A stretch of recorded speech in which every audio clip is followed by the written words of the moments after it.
ಆತ್ಮೀಯ ವಿದ್ಯಾರ್ಥಿ ಮಿತ್ರರಿಗೆ ನಮ್ಮ ಯೂಟ್ಯೂಬ್ ಚಾನಲ್ಗೆ ಸ್ವಾಗತ. ಈ ದಿನದ ಒಂದು ತರಗತಿಯಲ್ಲಿ 8ನೇ ತರಗತಿಯ ಹಿಂದಿ ವಿಷಯದ 3ನೇ ಒಂದು ಪಾಠ ಮೇರಾ ದೇಶ್ ಮೇರಿ ಮಾ, ಈ ಒಂದು ಪಾಠದ ಪ್ರಶ್ನೋತ್ತರಗಳನ್ನು ನಾವೀಗ ನೋಡೋಣ. ಮೊದಲನೇ ವಿಭಾಗ ಏನಿದೆ, ಏಕ್ ವಾಕ್ಯ ಮೇ ಉತ್ತರ ಲಿಖಿಯೇ. ಏಕ್ ವಾಕ್ಯ ಮೇ ಉತ್ತರ ಲಿಖಿಯೇ, ಒಂದು ವಾಕ್ಯದಲ್ಲಿ ಉತ್ತರಿಸಿ. ನೋಡೋಣ. ಮೊದಲನೇ ಪ್ರಶ್ನೆ ಏನಿದೆ, ಭಾರತ್ ಪರ್ ದುಶ್ಮನೋं ने कब आक्रमण किया. ಭಾರತ್ ಪರ್ ದುಶ್ಮನೋं ने कब आक्रमण किया. ಭಾರತ ದೇಶದ ಮೇಲೆ ಶತ್ರುಗಳು ಯಾವಾಗ ಆಕ್ರಮಣವನ್ನು ಮಾಡಿದ್ರು ಅಂತ ಕೇಳ್ತಾ ಇದ್ದಾರೆ. ಹೌದಾ? ಉತ್ತರದಲ್ಲಿ ನೋಡಿ, दुश्मनों ने भारत पर सन 1965 में आक्रमण किया. दुश्मनों ने भारत पर सन 1965 में आक्रमण किया. 1965ರಲ್ಲಿ ಭಾರತದ ಮೇಲೆ ಶತ್ರುಗಳು ಆಕ್ರಮಣವನ್ನು ಮಾಡಿದರು. ಎರಡನೇ ಪ್ರಶ್ನೆ ನೋಡಿ, ಮೇಜರ್ ಕೋ ತುರಂತ್ ಕಿಸ್ಕಾ ಸ್ಮರಣ ಹೋ ಗಯಾ. ಮೇಜರ್ ಕೋ ತುರಂತ್ ಕಿಸ್ಕಾ ಸ್ಮರಣ ಹೋ ಗಯಾ. ಮೇಜರ್ ಅವರಿಗೆ ತಕ್ಷಣದಲ್ಲಿ ಯಾರ ಒಂದು ಸ್ಮರಣೀಯ ಆಯಿತು ಅಂತ ಕೇಳ್ತಾ ಇದ್ದಾರೆ. ಉತ್ತರದಲ್ಲಿ ನೋಡಿ, ಮೇಜರ್ ಕೋ ತುರಂತ್ ಮಾತೃಭೂಮಿ ಕಾ ಸ್ಮರಣ ಹೋ ಗಯಾ. ಮೇಜರ್ ಕೋ ತುರಂತ್ ಮಾತೃಭೂಮಿ ಕಾ ಸ್ಮರಣ ಹೋ ಗಯಾ. ತಕ್ಷಣದಲ್ಲಿ ಮೇಜರ್ ಅವರಿಗೆ ಸ್ಮರಣವಾಗಿದ್ದು ತನ್ನ ಮಾತೃಭೂಮಿಯ ಬಗ್ಗೆ, ತಾಯಿನೆಲದ ಬಗ್ಗೆ. ಹೌದಾ? ಮೂರನೇ ಪ್ರಶ್ನೆ ನೋಡಿ, ಮೇಜರ್ನೇ ಕಿಸ್ಕೆ ಪೈರ್ ಛೂಕರ್ ಪ್ರಣಾಮ್ ಕಿಯಾ. ಮೇಜರ್ನೇ ಕಿಸ್ಕೆ ಪೈರ್ ಛೂಕರ್ ಪ್ರಣಾಮ್ ಕಿಯಾ. ಮೇಜರ್ ಅವರು ಯಾರ ಪಾದಗಳನ್ನು ಮುಟ್ಟಿ ನಮಸ್ಕರಿಸಿದ್ರು ಅಂತ ಕೇಳ್ತಾ ಇದ್ದಾರೆ. ಹೌದಾ? ಮೇಜರ್ನೇ ಅಪ್ನಿ ಮಾ ಕೆ ಪೈರ್ ಛೂಕರ್ ಪ್ರಣಾಮ್ ಕಿಯಾ. ಮೇಜರ್ ಅವರು ಯಾರ ಒಂದು ಪಾದಗಳನ್ನು ಮುಟ್ಟಿ ನಮಸ್ಕರಿಸಿದ್ರು? ಅವರು ತಮ್ಮ ತಾಯಿಯ ಒಂದು ಪಾದಗಳನ್ನು ಮುಟ್ಟಿ ನಮಸ್ಕರಿಸಿದ್ರು. ಹೌದಾ? ನಂತರದ ನಾಲ್ಕನೇ ಪ್ರಶ್ನೆಯನ್ನು ನೋಡೋಣ. ಇಚ್ಛೆಗಿಲ್ ನಗರ್ ಕೋ ತೋಡ್ನೆ ಕೆ ಲಿಯೇ ಕೌನ್ ತಯ್ಯಾರ್ ಥೆ. ಇಚ್ಛೆಗಿಲ್ ನಗರ್ ಕೋ ತೋಡ್ನೆ ಕೆ ಲಿಯೇ ಕೌನ್ ತಯ್ಯಾರ್ ಥೆ. ಈ ಒಂದು ಇಚ್ಛೆಗಿಲ್ ಅಂತಕ್ಕಂಥ ನಗರವನ್ನು ಒಡೆಯೋದಕ್ಕೆ ಯಾರು ತಯಾರಾಗಿದ್ರು ಅಂತ ಕೇಳ್ತಾ ಇದ್ದಾರೆ. ಉತ್ತರ ನೋಡಿ, ಇಚ್ಛೆಗಿಲ್ ನಗರ್ ಕೋ ತೋಡ್ನೆ ಕೆ ಲಿಯೇ ಭಾರತೀಯ ಸೇನಾ ತಯಾರ್ ಥೆ. ಈ ಒಂದು ಇಚ್ಛೆಗಿಲ್ ಅಂತಕ್ಕಂಥ ನಗರವನ್ನು ಒಡೆಯಲು, ಅದನ್ನು ಧ್ವಂಸ ಮಾಡಲು ಭಾರತೀಯ ಸೇನೆ ತಯಾರಾಗಿತ್ತು. ಐದನೇ ಪ್ರಶ್ನೆಯನ್ನು ನೋಡಿ, ಮೇಜರ್ನೆ ಕಿಸ್ಕಿ ಪರ್ವಾಹಿ ನಹಿ ಕರ್ತೆ ಹುಯೇ ಮೋರ್ಚಾ ಕೋ ಸಂಭಾಲ. ಮೇಜರ್ ಅವರು ಯಾವ ಒಂದು ಪರಿವೆಯನ್ನು ಬಿಟ್ಟು ಆ ಒಂದು ಮೋರ್ಚಾವನ್ನು ಸಂಭಾಲಿಸಿದ್ರು ಅಂತ ಕೇಳ್ತಾ ಇದ್ದಾರೆ. ಉತ್ತರದಲ್ಲಿ ನೋಡಿ, ಮೇಜರ್ನೆ ಮೌತ್ ಕಿ ಪರ್ವಾ ನೈ ಕರ್ತೆ ಹುಯೇ ಮೋರ್ಚಾ ಕೋ ಸಂಭಾಲ. ಮೇಜರ್ ಅವರು ತಮ್ಮ ಒಂದು ಪ್ರಾಣದ ಬಗ್ಗೆ ಪರಿವೆಯನ್ನು ಮಾಡದೆ ಆ ಮೋರ್ಚಾವನ್ನು ಅವರು ಸಂಭಾಲಿಸಿದ್ರು. ಹೌದಾ? ನಂತರದೊಂದು ಪ್ರಶ್ನೆ, ಮೇಜರ್ನೆ ಅಧಿಕಾರಿಯೋ ಸೆ ಕ್ಯಾ ಕಹ. ಮೇಜರ್ನೆ ಅಧಿಕಾರಿಯೋ ಸೆ ಕ್ಯಾ ಕಹ. ಮೇಜರ್ ಅವರು ಅಧಿಕಾರಿಗಳಿಗೆ ಏನಂತ ಹೇಳ್ತಾ ಇದ್ದಾರೆ ನೋಡಿ. ಮೇಜರ್ನೆ ಅಧಿಕಾರಿಯೋ ಸೆ ಕಹಾ ಕಿ ಮೇರಿ ಮಾ ತಕ್ ಏಕ್ ಸಂದೇಶ ಪಹುಂಚಾ ದೇನಾ. ತುಮಾರೆ ಬೇಟೆನೆ ಗೋಲಿಯಾ ಸೀನೆ ಪರ್ ಖಾಯಿ ಹೇ ಪೀಠ್ ಪರ್ ನಹಿ. ಅವರು ಆ ಒಂದು ಸಾವಿನ ಸಂದರ್ಭದಲ್ಲಿ ಅಧಿಕಾರಿಗಳಿಗೆ ಏನಂತ ಹೇಳ್ತಾ ಇದ್ದಾರೆ ನೋಡಿ. ಮೇಜರ್ ಅಧಿಕಾರಿಯೋ ಸೆ ಕಹಾ ಏನಂತ ಹೇಳ್ತಾ ಇದ್ದಾರೆ, ಮೇರಿ ಮಾ ತಕ್ ಏಕ್ ಸಂದೇಶ ಪಹುಂಚಾ ದೇನಾ. ನನ್ನ ತಾಯಿಗೆ ಒಂದು ಸಂದೇಶವನ್ನು ಕಳಿಸಿಕೊಡಿ. ನನ್ನ ತಾಯಿ ಹತ್ರ ಒಂದು ಸಂದೇಶವನ್ನು ಕಳಿಸಿಕೊಡಿ. ಏನಂತ ಕಳಿಸಿಕೊಡಿ? ತುಮಾರೆ ಬೇಟೆನೆ ಗೋಲಿಯಾ ಸೀನೆ ಪರ್ ಖಾಯಿ ಹೇ ಪೀಠ್ ಪರ್ ನಹಿ. ನಿಮ್ಮ ಮಗನಿಗೆ ಎದೆಯಲ್ಲಿ ಗುಂಡು ನಾಟಿದೆ, ಬೆನ್ನಲ್ಲಿ ಅಲ್ಲ. ಅಂದರೆ ವೀರರಂತೆ ಹೋರಾಡಿ ಅವನು ಮಡಿದಿದ್ದಾನೆ, ಯುದ್ಧಕ್ಕೆ ಬೆನ್ನು ತೋರಿಸಿ ಹೇಡಿಯಂತೆ ಓಡಿ ಹೋಗಿಲ್ಲ ಅಂತಕ್ಕಂಥದ್ದನ್ನು ತಿಳಿಸಿ ಅಂತನ್ನುವಂಥ ಒಂದು ಸೂಚನೆಯನ್ನು ಮೇಜರ್ ಅವರು ಕೊಟ್ಟಿದ್ದರು. ನಂತರದೊಂದು ಪ್ರಶ್ನೆ, ಮೇಜರ್ ಆತ್ಮರಾಮ್ ಯೋಗಿನೇ ಮಾತೃಭೂಮಿ ಕಿ ರಕ್ಷಾ ಮೇ ಕಿಸ್ಕಿ ಬಾಜಿ ಲಗಾ ದಿ. ಮೇಜರ್ ಆತ್ಮಾರಾಮ್ ಯೋಗಿ ಅವರು ತಮ್ಮ ಒಂದು ಮಾತೃಭೂಮಿಯ ರಕ್ಷಣೆಯಲ್ಲಿ ಯಾವುದನ್ನು ಪಣವಾಗಿ ಇಟ್ಟಿದ್ರು? ಮೇಜರ್ ಆತ್ಮಾರಾಮ್ ಯೋಗಿನೇ ಮಾತೃಭೂಮಿ ಕಿ ರಕ್ಷಾ ಮೇ ಪ್ರಾಣೋ ಕಿ ಬಾಜಿ ಲಗಾ ದಿ. ಮೇಜರ್ ಆತ್ಮಾರಾಮ್ ಯೋಗಿನೇ ಮಾತೃಭೂಮಿ ಕಿ ರಕ್ಷಾ ಮೇ ಪ್ರಾಣೋ ಕಿ ಬಾಜಿ ಲಗಾ ದಿ. ಮೇಜರ್ ಆತ್ಮಾರಾಮ್ ಯೋಗಿ ಅವರು ಮಾತೃಭೂಮಿಯ ಒಂದು ರಕ್ಷಣೆಗೋಸ್ಕರವಾಗಿ ತಮ್ಮ ಪ್ರಾಣವನ್ನೇ ಅವರು ತ್ಯಾಗ ಮಾಡಿದರು.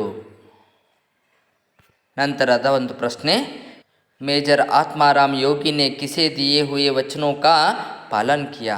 ಮೇಜರ್ ಆತ್ಮಾರಾಮ್ ಯೋಗಿ ಅವರು ಯಾರಿಗೆ ಕೊಟ್ಟ ಒಂದು ವಚನವನ್ನು ಅವರು ಉಳಿಸ್ಕೊಂಡ್ರು ಅಂತಕ್ಕಂಥದ್ದನ್ನು ಕೇಳ್ತಾ ಇದ್ದಾರೆ. ಮೇಜರ್ ಆತ್ಮಾರಾಮ್ ಯೋಗಿನೇ ಮಾ ಕೋ ದಿಯೇ ಹುಯೆ ವಚನೋं का ಪಾಲನ್ ಕಿಯಾ. ತಮ್ಮ ತಾಯಿಗೆ ನೀಡಿರ್ತಕ್ಕಂಥ ಒಂದು ವಚನದ ಪಾಲನೆಯನ್ನು ಅವರು ಮಾಡಿದರು. ಯಾರು? ಮೇಜರ್ ಆತ್ಮಾರಾಮ್ ಯೋಗಿಯವರು. ನಂತರ ಅದೊಂದು ವಿಭಾಗವನ್ನು ನೋಡೋಣ. दो तीन वाक्यों में उत्तर लिखिए. दो तीन वाक्यों में उत्तर लिखिए. 2-3 ವಾಕ್ಯಗಳಲ್ಲಿ ಉತ್ತರವನ್ನು ಬರೆಯಬೇಕಾಗಿದೆ. ಮೊದಲನೇ ಪ್ರಶ್ನೆ ಏನಿದೆ ನೋಡೋಣ. सैनिकों को तुरंत वापस आने का आदेश अचानक क्यों दिया गया? सैनिकों को तुरंत वापस आने का आदेश अचानक क्यों दिया गया? ಸೈನಿಕರಿಗೆ ತಕ್ಷಣ ಮರಳಿ ವಾಪಸ್ ಬರುವಂತೆ ಒಂದು ಆದೇಶವನ್ನು ಯಾಕೆ ಕೊಡಲಾಯಿತು ಅಂತಕ್ಕಂಥ ಒಂದು ಪ್ರಶ್ನೆ ನೋಡಿ. ಉತ್ತರ, सन 1965 में चारों तरफ शांति का वातावरण फैला हुआ था. अचानक वातावरण बदल गया. भारत पर दुश्मनों ने हमला कर दिया, जिससे छुट्टियां बिताने गए सैनिकों को तुरंत वापस आने का आदेश दिया गया. ನೋಡಿ, सन 1965 में चारों तरफ शांति का वातावरण फैला हुआ था. 1965ರ ಒಂದು ಇಸ್ವಿಯಲ್ಲಿ 4 ಕಡೆಗಳಲ್ಲಿ 4 ದಿಕ್ಕುಗಳಲ್ಲಿ ಶಾಂತಿಯ ಒಂದು ವಾತಾವರಣವಿತ್ತು. ಅಚಾನಕ್ ವಾತಾವರಣ ಬದಲ್ ಗಯ. ಆದರೆ ಆ ಒಂದು ಶಾಂತಿ ಬಹಳ ಹೊತ್ತು ಉಳಿರಲಿಲ್ಲ. ಅಲ್ಲಿ ಆ ಒಂದು ವಾತಾವರಣ, ಶಾಂತಿಯ ಒಂದು ವಾತಾವರಣ ಬದಲಾಗಿ ಭಾರತ್ ಪರ್ ದುಶ್ಮನೋನೆ ಹಮ್ಲಾ ಕರ್ ದಿಯಾ. ಯಾಕೆ ವಾತಾವರಣ ಬದಲಾಯಿತು? ಭಾರತ ದೇಶದ ಮೇಲೆ ಈ ಒಂದು ಶತ್ರುಗಳು ಏಕಾಏಕಿ ಆಕ್ರಮಣವನ್ನು ಮಾಡಿಬಿಡ್ತಾರೆ. ಆವಾಗ ಆ ಒಂದು ಕ್ಷಣದಲ್ಲಿ ರಜೆಗೆ ಎಂದು ಹೋಗಿರ್ತಕ್ಕಂಥ ಒಂದು ಸೈನಿಕರನ್ನು ಮರಳಿ ಬರುವಂತೆ ಒಂದು ಆದೇಶದ ಒಂದು ಪತ್ರವನ್ನು ಕಳಿಸಲಾಯಿತು. ಎರಡನೇ ಪ್ರಶ್ನೆ ಏನು ಕೇಳ್ತಾ ಇದ್ದಾರೆ ನೋಡಿ. युद्ध भूमि जाने से पहले मेजर ने जब माँ को प्रणाम किया तब दोनों की स्थिति कैसी थी? युद्ध भूमि जाने से पहले मेजर ने जब माँ को प्रणाम किया तब दोनों की स्थिति कैसे थी? ಯುದ್ಧದ ಒಂದು ಭೂಮಿಗೆ ಹೋಗುವುದಕ್ಕಿಂತ ಮುಂಚಿತವಾಗಿ ಮೇಜರ್ ಅವರು ತಮ್ಮ ತಾಯಿಗೆ ಪಾದಗಳನ್ನು ಮುಟ್ಟಿ ನಮಸ್ಕರಿಸ್ತಾ ಇದ್ದಾರೆ. ಆಗ ಆ ಒಂದು ಇಬ್ಬರ ಪರಿಸ್ಥಿತಿ ಹೇಗಿತ್ತು ಅಂತಕ್ಕಂಥದ್ದನ್ನು ಇಲ್ಲಿ ಕೇಳಲಾಗ್ತಾ ಇದೆ ನೋಡಿ. ಉತ್ತರದಲ್ಲಿ युद्ध भूमि को जाते हुए मेजर ने जब माँ को प्रणाम किया तो सिर पर हाथ रख आशीर्वाद देते हुए माँ ने कहा, बेटे इस समय राष्ट्र रक्षा ही प्रत्येक भारतीय का सबसे बड़ा कर्तव्य है. जाओ और युद्ध से अपने कर्तव्य का पालन करो. जाओ और दृढ़ता से अपने कर्तव्य का पालन करो. मेजर का गला रुक गया और ಮಾತೃಭೂಮಿ का ಸ್ಮರಣ हो गया. ಯುದ್ಧ ಭೂಮಿಗೆ ಹೋಗ್ತಕ್ಕಂತಹ ಆ ಒಂದು ಮೇಜರ್ ಅವರ ಒಂದು ತಲೆಯ ಮೇಲೆ ಆಶೀರ್ವಾದವನ್ನು ಮಾಡ್ತಾ ತಾಯಿ ಹೇಳ್ತಾ ಇದ್ದಾಳೆ, ಬೇಟೆ ಇಸ್ ಸಮಯ ರಾಷ್ಟ್ರ ರಕ್ಷಾ ಹಿ ಪ್ರತ್ಯೇಕ ಭಾರತೀಯ ಕಾ ಸಬ್ಸೆ ಬಡಾ ಕರ್ತವ್ಯ ಹೈ. ಮಗುವೆ, ಈ ಒಂದು ಸಮಯದಲ್ಲಿ ಒಂದು ರಾಷ್ಟ್ರದ ರಕ್ಷಣೆಯೇ ಪ್ರತಿಯೊಬ್ಬ ಭಾರತೀಯನ ಕರ್ತವ್ಯವಾಗಿದೆ. ಜಾओ और दृढ़ता से अपने ಕರ್ತವ್ಯ का ಪಾಲನ್ ಕರೋ. ಹೋಗು, ದೃಢತೆಯಿಂದ ನೀನು ನಿನ್ನ ಕರ್ತವ್ಯದ ಒಂದು ಪಾಲನೆಯನ್ನು ಮಾಡು. ತಾಯಿಯ ಆ ಒಂದು ಆಶೀರ್ವಾದವನ್ನು ಕೇಳಿ ಮೇಜರ್ ಅವರಿಗೆ ಮಾತೃಭೂಮಿಯ ಸ್ಮರಣೆಯಾಗ್ತಾ ಇದೆ. ನಂತರದ ಒಂದು ಪ್ರಶ್ನೆಯನ್ನು ನೋಡೋಣ. युद्ध भूमि को जाते हुए पुत्र के सिर पर हाथ रखकर माँ ने क्या आशीर्वाद दिए?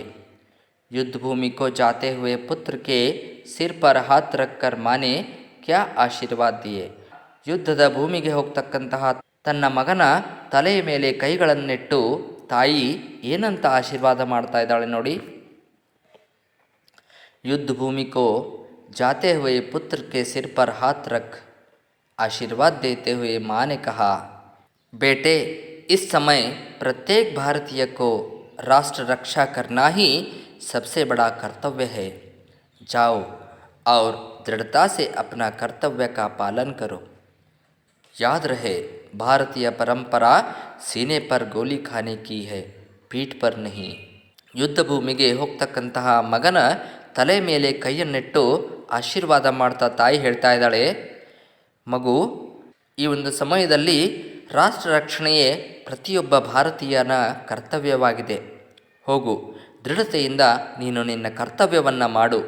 ಆದರೆ ನೆನಪಿರಲಿ, ಭಾರತೀಯ ಪರಂಪರೆಯಲ್ಲಿ ಗುಂಡನ್ನು ಎದೆಗೆ ಬೀಳಬೇಕೆ ಹೊರತು ಬೆನ್ನಿಗೆ ಅಲ್ಲ ಅಂತಕ್ಕಂಥ ಒಂದು ವಿಷಯವನ್ನು, ಅಂದರೆ ವೀರರಾಗಿ ಹೋರಾಡಬೇಕು, ಯುದ್ಧದಲ್ಲಿ ಬೆನ್ನು ತೋರಿಸಿ ಮರಳಿಬಾರ್ದು ಅಂತಕ್ಕಂಥ ಒಂದು ಸಂದೇಶವನ್ನು ತಾಯಿ ಮಗುವಿಗೆ ಕೊಡ್ತಾ ಇದ್ದಾಳೆ. ನಂತರದ ಒಂದು ಪ್ರಶ್ನೆ, ಅಮೃತ್ಸರ್ ಕೆ अस्पताल में मेजर के अंतिम शब्द क्या थे? ಅಮೃತ್ಸರ್ ಕೆ अस्पताल में ಮೇಜರ್ ಕೆ ಅಂತಿಮ ಶಬ್ದ ಕ್ಯಾ ಥೆ? ಅಮೃತ್ಸರದ ಒಂದು ಆಸ್ಪತ್ರೆಯಲ್ಲಿ ಮೇಜರ್ ಅವರ ಕೊನೆಯ ಒಂದು ವಾಕ್ಯ ಅಥವಾ ಶಬ್ದ ಏನಿತ್ತು ಅಂತ ಕೇಳ್ತಾ ಇದ್ದಾರೆ.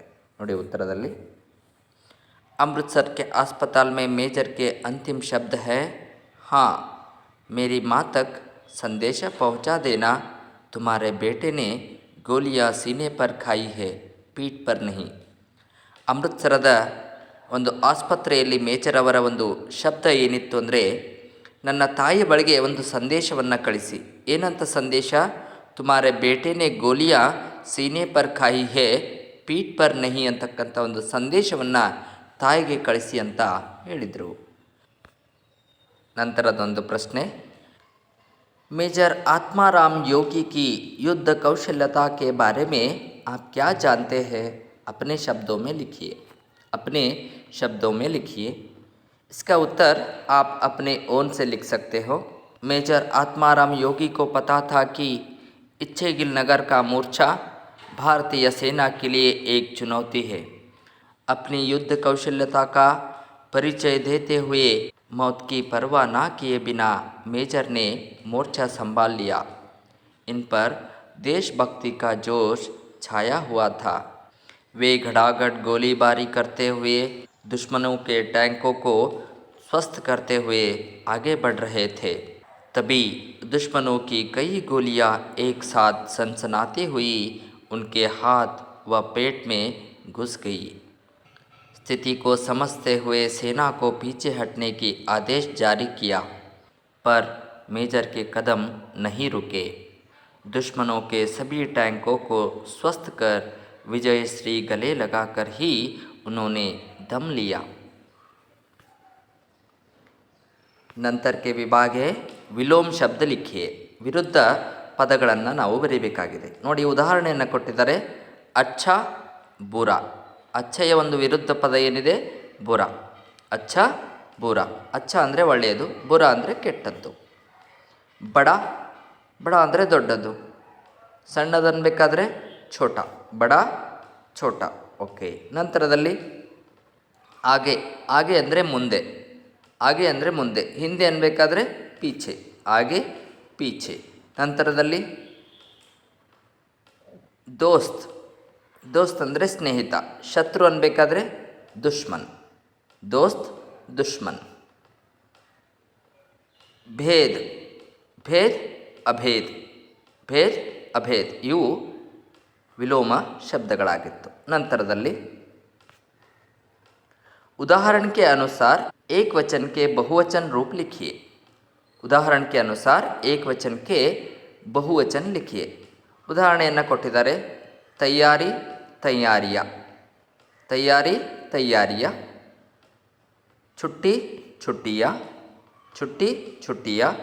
गोली गोलिया. गोली गोलिया. रोटी रोटियाँ. रोटी रोटियाँ. लाठी लाठियाँ. लाठी लाठियाँ. खिड़की खिड़कियाँ. खिड़की खिड़कियाँ. जिम्मेदारी जिम्मेदारियाँ. जिम्मेदारी जिम्मेदारियाँ. ನಂತರದಲ್ಲಿ नमूने के अनुसार शब्द बनाओ. नमूने के अनुसार शब्द बनाओ. ಮಾಲಿಕ್ ಮಾಲ್ಕೀನ್ ಅಂತಕ್ಕಂಥ ಒಂದು ಶಬ್ದನ್ನು ಮಾಡಿದ್ದಾರೆ. ಹೌದಾ? ಅದೇ ರೀತಿ ನಾವು ಕೂಡ ಆ ಒಂದು ಶಬ್ದವನ್ನು ಮಾಡಬೇಕಾಗಿದೆ. ನೋಡಿ, ಧೋಬಿ धोबिन, बाग, बागिन, माली, मालिन, माली, मालिन, साथी, सातिन, साथी, सातिन, तेली, तेलिन, तेली, तेलिन। नमूने के अनुसार अन्य वचन शब्द बनाइए। उदाहरण क्या दिया है? परीक्षा, परीक्षाएं, परीक्षा, परीक्षाएं। माला, मालाएं, माला, मालाएं। शाखा, शाखाएं, शाखा, शाखाएं। कविता, कविताएं, कविता, कविताएं। पत्रिका, पत्रिकाएं, पत्रिका, पत्रिकाएं। रेखा, रेखाएं, ರೇಖಾ, ರೇಖಾಯೇ. ನಂತರದ ಒಂದು ಪಾಠದ ಪ್ರಶ್ನೋತ್ತರಗಳೊಂದಿಗೆ ಮತ್ತೆ ಭೇಟಿಯಾಗೋಣ. ವಂದನೆಗಳು. ನಮ್ಮ ವಿಡಿಯೋಗಳನ್ನು ಲೈಕ್ ಮಾಡಿ, ಶೇರ್ ಮಾಡಿ. ನಮಸ್ಕಾರ.